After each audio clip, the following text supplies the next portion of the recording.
Folks, if you're a condo owner, you'll want to hear this message. Then I'll get into the latest home prices and insights for the City of Toronto for week ending June 28th, 2023. A few weeks back, with our buyer client, or for our buyer client I should say, we put in an offer on a condo. We went back and forth negotiating price, but eventually buyer and seller came to an agreement. The offer was accepted. One of the conditions was that my client's lawyer reviews the status certificate and the supporting documents.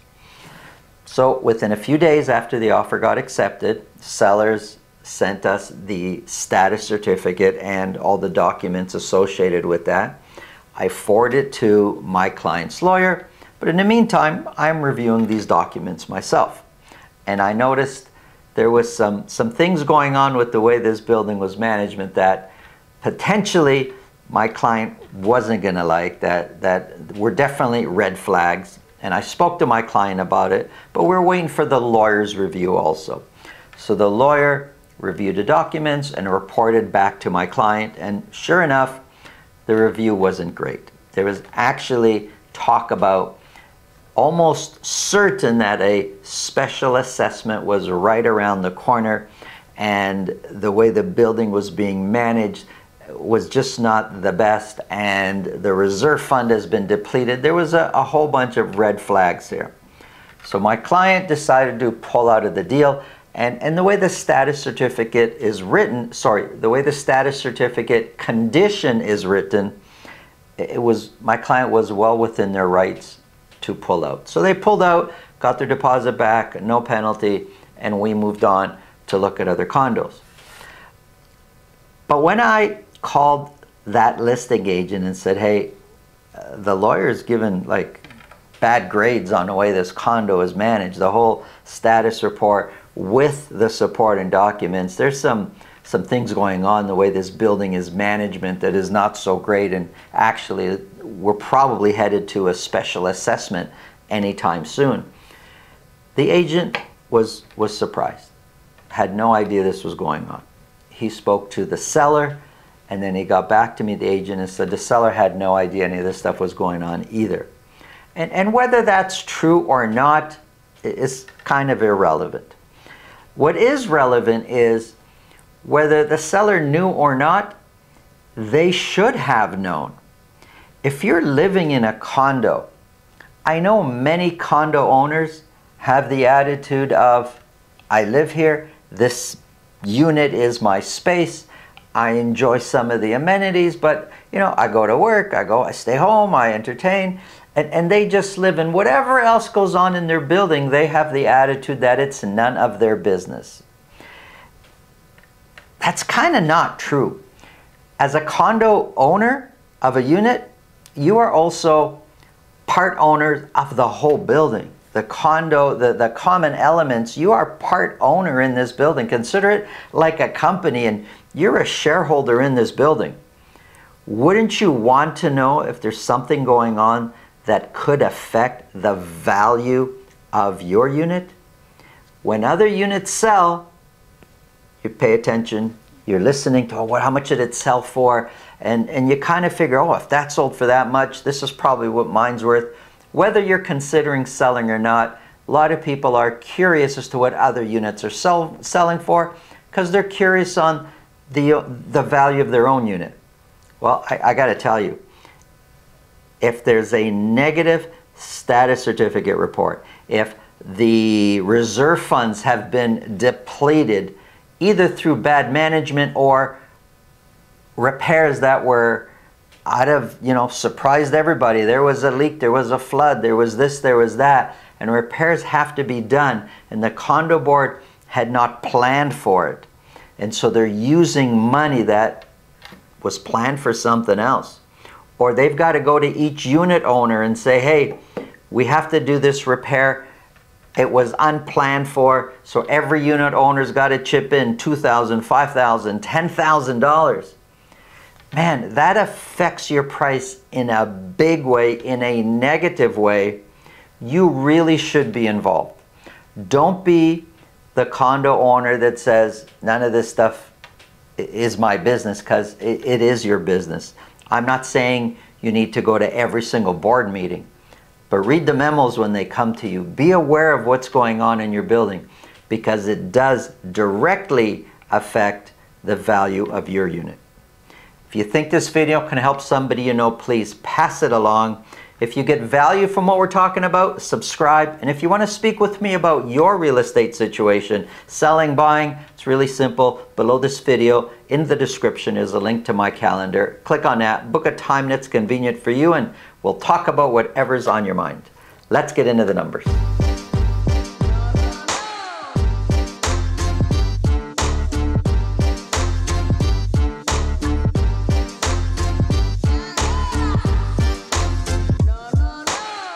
If you're looking for a multifamily home in Etobicoke, check out the video at the end of this video. Market's changing, the market's getting softer. Prices, average prices for Toronto have come way down. Here's a quick summary: condos, semis in towns, but look at detached. Since the end of May, average prices have dropped for detached properties, a little over $200,000. Let's take a closer look. This is only for the City of Toronto, detached properties only, broken down by week for a whole year.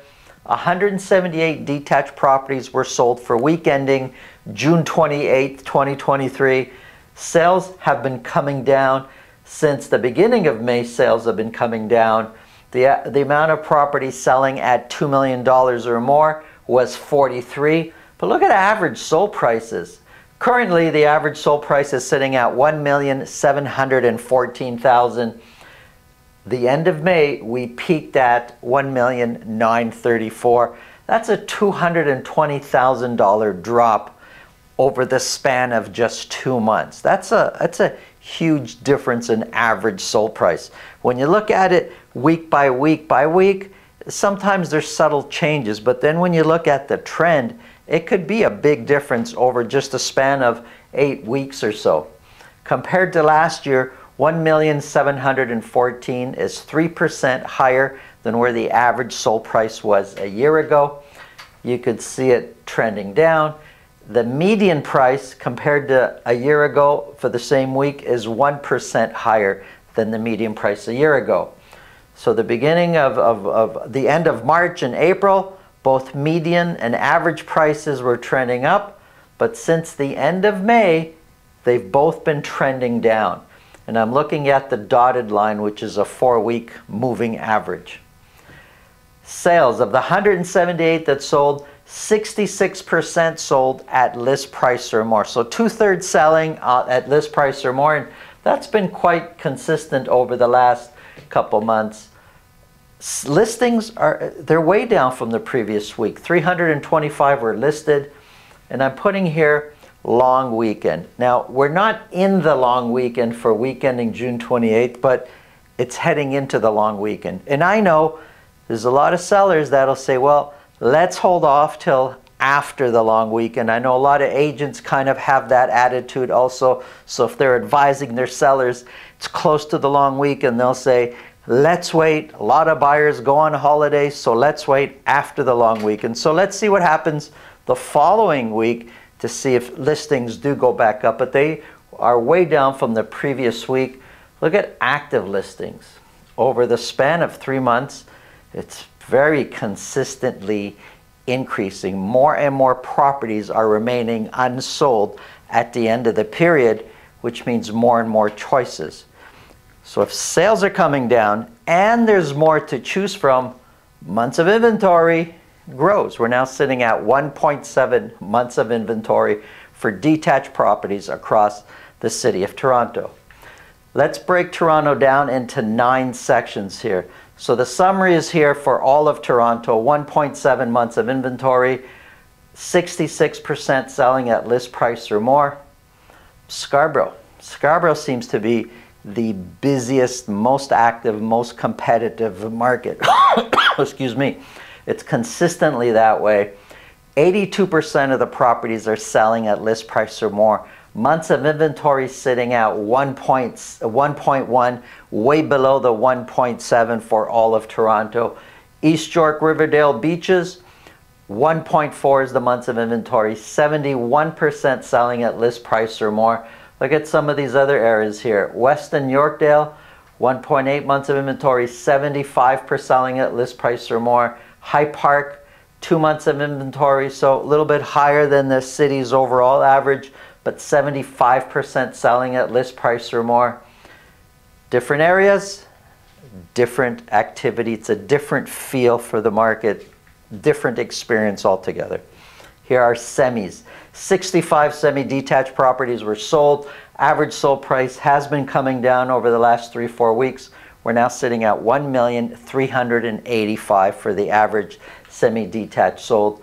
1,385 is 6% higher than where we were a year ago. The median price is 8% higher than where we were a year ago.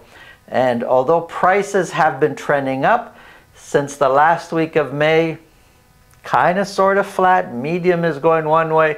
Average sold price may be trending up. Some of these numbers are really hard to predict, or well, they're definitely hard to predict which way we're going, but spotting a trend even sometimes is a little bit difficult. Here's what's not difficult to notice. Months of inventory is increasing, even though it's a little bit at a time. We are at 0.6 middle of April. We're now sitting at 0.9. It's taken a long time to go up just by 0.3, but it is increasing. And 69% of the semi-sold sold at list price or more. Why do I tell you the percentage selling at list price or more? Well, if you're looking to buy or you're looking to sell, kind of gives you an idea of what to expect, the level of competition in whatever type of property you're looking to buy. That's why I tell you that percentage. Here's townhouses. Now, these are freehold townhouses, not a lot of sales. Only 25 were sold. The week before that was 20, then 19. We had 16 here a few weeks back. There's not a lot of sales, so it's really difficult to get, I guess, a true average because it can fluctuate so much with only such a few sales, a few sampling. But here we go. 25 were sold. 5 of those were sold at $1.5 million or more. $1,204,000 is the average sold price, which is way down from the previous week. 1,204 is 7% lower than where we were for the same week last year. Median price, 23% lower than where we were this time last year for median price. Months of inventory has been steadily increasing, and 68% of the townhouses sold at list price or more. Condos. 265 condos were sold. Those sales have been trending down. Condos, it's getting a little bit tricky to kind of see the trend they're on. If we were back here at the beginning of the year, it's easy to say, oh, well, average prices have been going up. Then we peaked in the high 7s, a little over 8, and now we've been bouncing around high 7s again, mid 7s to high 7s. If we look at it compared to last year, 766,000 is 6% lower than where we were for the same week last year. The median price is the same as where it was a year ago. But let's see if we can spot the trend here. If we're looking at the dotted line, that's a 4-week moving average. Well, it looks like the median price has been trending up, but pretty much flat, and because of this 1 week, kind of sloping down a little bit. The average price looks like flat or trending down, but barely noticeable. So condos have been kind of flat, maybe leaning to trending down a little bit. 265 we said were sold. We can see that those sales are trending down. The amount of property selling at list price or more is a little bit lower than what it was just a few weeks ago. 43% sold at list price or more. 2 months ago, we were 50% or a little higher. Listings. 708 were listed, which was a bit less than what we listed the previous few weeks. Active listings were increasing, trending up, and over the last month, trending up more aggressively now. So there's more and more condos available for sale. And months of inventory, pretty clear, months of inventory is increasing. We don't always see the reaction right away, say of months of inventory increasing or of active listings, but over time we will see it. And if this continues, we're going to see prices coming down. There's more condos to choose from with months of inventory. They're sitting out there longer. It's just a matter of time that we truly start to see the trend of condo prices coming down. Right now, it's been kind of flat for the last couple of months. Here's a quick summary. Look, balanced market is up here between 3 months and 5 months. Condos are getting really close. The other home types, detached is getting a bit closer. We could be in a balanced market in no time at all if the trend that we're on now continues. But prices for detached properties, way down over the last couple of months. These are average sold prices. Check out the awesome multifamily home right now. Welcome to 4027 Bloor Street West in Etobicoke. Before I show you the inside of this home, let me tell you what makes it so unique. It has in all 8 bedrooms, 8 bathrooms. It has 9-foot and 10-foot ceilings. Each room has its own individual climate control. These are all luxury features you would expect from a custom-built home. But what really stands out in this home is that it was designed from the very beginning for 2 families to live separate and independent of each other, both above grade. Let me start by showing you the principal residence. So this is the principal residence. Including the finished basement, you have 5 bedrooms, 5 bathrooms, about 3,000 square feet.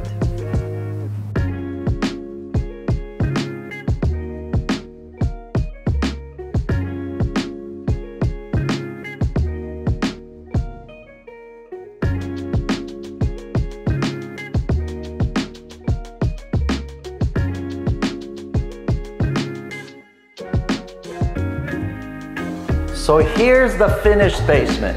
It has 10-foot ceilings, an entertainment area, 2 bedrooms, 2 bathrooms, and a private walk-up to the backyard.